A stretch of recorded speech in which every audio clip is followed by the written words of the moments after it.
নমস্কার, আমি ডক্টর পারমিতা হাজারি। আমি একজন বন্ধ্যাত্ব চিকিৎসক এবং ল্যাপ্রোস্কোপিক সার্জন। আমি আজকে আপনাদের সামনে ফাইব্রয়েড এই টিউমারটার সম্বন্ধে কিছু কথা বলবো। এবার ফাইব্রয়েড অনেকেই হয়তো আপনারা শুনে থাকবেন এবং শুনে অনেকে ঘাবড়ে যান, কিন্তু সত্যি বলতে এটা ঘাবড়াবার কিছু নেই। এটা খুব মানে একটা শুভভদ্র টিউমার বলতে পারেন। এটা একটা বেনাইন, আমরা আমাদের মেডিকেল ভাষায় বেনাইন টিউমার বলি, এবং এই টিউমারটা খুব স্লো গ্রোয়িং, মানে খুব তিলে তিলে আস্তে আস্তে বাড়ে। সেই জন্যে এই টিউমারটা অনেক সময় পেশেন্টরা বুঝতে পারে না। আবার অনেকের ক্ষেত্রে দেখা যায় যে হয়তো অন্য কিছুর জন্য পেশেন্টরা আল্ট্রাসাউন্ড করতে গেছে, তখন হঠাৎ করে ধরা পড়েছে, বা যখন টিউমারটা অনেক বড় হয়ে যায় তখন অনেক সময় পেশেন্টরা আমাদের কাছে কিছু সিমটম নিয়ে আসে। এবার ফাইব্রয়েডটা আসলে কেন হয়? এই টিউমারটা দেখা গেছে যে 70 থেকে 80% লোকেরই টিউমার বিভিন্ন সাইজে পাওয়া যায়। তাহলে বোঝাই যাচ্ছে যে এটা কতটা একটা কমন টিউমার। আমাদের গাইনোকোলজিক্যাল প্র্যাকটিসে আমরা এই টিউমারটা বহু মানুষের আমরা পেয়ে থাকি। তবে কি সব টিউমার কি খারাপ? একদমই না। এই টিউমারগুলো, যেটা আমি আগেও বললাম, যেটা খুবই আস্তে আস্তে স্লোলি এটা এগিয়ে যায় এবং এটা কোনো ক্ষতি করে না শরীরের, যদি না এটা সিমটোম্যাটিক হয়। ঠিক আছে, এবার এর কিছু রিস্ক ফ্যাক্টর থাকে যে এই টিউমার কি সবার হয়? না, সবার হয় না। এবার কিছু কিছু হেরিডিটারি কারণ থাকে, বা স্থূলতা একটা কারণ হতে পারে, যে ওবেসিটি যাদের আছে তাদের হয়, বা অনেকের ক্ষেত্রে দেখা যায় ভিটামিন ডি হরমোনটা যদি কারোর শরীরে ঘাটতি থাকে, বা কেউ যদি অ্যালকোহল কনজিউম করে, বা অনেক সময় কেউ যদি খুব বেশি রেড মিট যদি তার খাবারে থাকে, তখন অনেক সময় ফাইব্রয়েডগুলো কিন্তু আসতে পারে। এবার এই টিউমারটা আমাদের শরীরে যেরকম ইস্ট্রোজেন আর প্রোজেস্টেরন হরমোন থাকে প্রত্যেক মহিলার শরীরে, সেই ইস্ট্রোজেন এবং প্রোজেস্টেরন হরমোন ডিপেন্ডেন্ট টিউমার। মানে এই দুটো হরমোনের সাহায্যেই যে টিস্যুগুলো, মায়োমেট্রিয়ামে যে টিস্যুগুলো এই হরমোনের রিসেপ্টার্স যে টিস্যুগুলোর মধ্যে থাকে, সেখানে মানে খুব আস্তে আস্তে সেই টিস্যুগুলোর গ্রোথ বাড়ে এবং এটা ফাইব্রয়েডের আকার ধারণ করে। এই টিউমার থাকলে কি কি সিমটম হতে পারে বা পেশেন্টরা কখন সেটা টের পেতে পারে? এবার সব থেকে প্রধান সিমটম হলো খুব অত্যাধিক ব্লিডিং হওয়া, মেনস্ট্রুয়াল ব্লিডিং হওয়া, যে অনেকে কমপ্লেন করে যে আমাদের ক্লট বেরোচ্ছে, এবং সেই ব্লিডিং হলে তাহলে কিন্তু ডাক্তারের পরামর্শ নেওয়া উচিত। এবার কারো কারো ক্ষেত্রে দেখা যায় যে ব্লিডিংটা অনেক দিন পর্যন্ত থাকছে সাইকেলে, বা ইন্টারমেনস্ট্রাল ব্লিডিং হলো, যে দুটো সাইকেলের মাঝামাঝি একটা টাইমে হঠাৎ করে ব্লিডিং হলো। এই ব্লিডিং ছাড়া অন্য সিমটমও আমরা পাই, যেরকম পেটে ব্যথা হতে পারে, তল পেটে বা পিঠেও সেই ব্যথাটা থাকতে পারে, এবং পেটে একটা ভারী একটা বলতে পারেন ভারী রকম একটা সেন্সেশন বা হেভিনেস আমরা যেটা বলি, সেটা হতে পারে।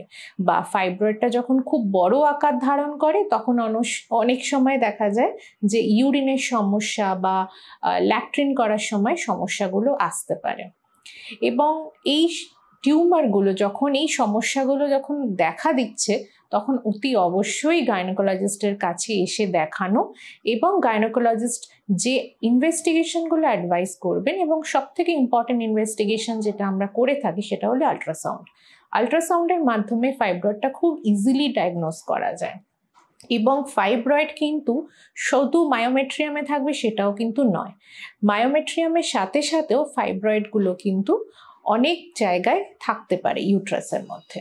এটা যেরকম একটা জরায়ুর মডেল, হ্যাঁ, এই জরায়ুর মডেলের মধ্যে এই যে লাল রঙের মাসেল লেয়ারটা দেখতে পাচ্ছেন, এটাকে আমরা মায়োমেট্রিয়াম বলি।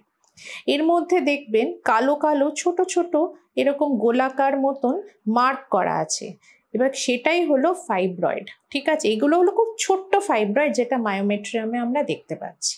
আর একটা যদি আপনি এখানে লক্ষ্য করেন, এখানের ফাইব্রয়েডটা দেখা যাচ্ছে যে মায়োমেট্রিয়ামে থাকা সত্ত্বেও সেটা বাইরের দেয়ালটাকে ঠেলছে, বাইরের দেয়াল কিন্তু, হ্যাঁ, তাহলে এটা আর এক ধরনের ফাইব্রয়েড। আবার আর একটা জিনিস লক্ষ্য করে দেখবেন যে এই টিউমারটা একদম যেখানে ইউট্রাসের ভেতরের যে ঘরটা সেখানে অবস্থিত, তো এটা আর এক ধরনের ফাইব্রয়েড টিউমার, যেটাকে আমরা সাবমিউকোজাল ফাইব্রয়েড বলি। আর এক ধরনের টিউমার হয় যেটা একদম ইউট্রাসের বাইরের দেয়ালে বা গায়ে থাকে, এটাকে আমরা বলি সাবসিরোজাল ফাইব্রয়েড। তাহলে ফাইব্রয়েড বিভিন্ন জায়গায় থাকতে পারে।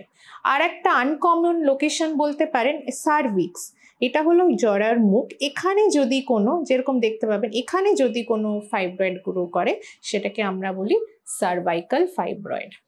এবার সব ফাইব্রয়েড কিন্তু ইউজুয়ালি ডিস্টার্ব করে না আমাদের মেনস্ট্রুয়াল সাইকেলকে, কিন্তু যদি এইখানে এই জায়গাতে মানে ইউট্রাসের ভেতরে যে লাইনিংটা যেটাকে আমরা এন্ডোমেট্রিয়াম বলি, সেই এন্ডোমেট্রিয়ামের ভেতরে যদি কোনো ফাইব্রয়েড থাকে তাহলে কিন্তু এটা খুব হেভি ব্লিডিং নিয়ে পেশেন্টরা প্রেজেন্ট করতে পারে।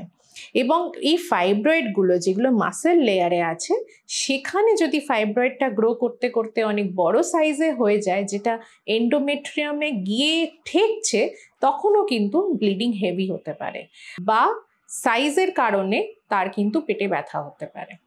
কিন্তু বাইরের দিকে যে টিউমারগুলো থাকে ইউজুয়ালি সেই টিউমারে কিন্তু খুব একটা সিমটম হয় না।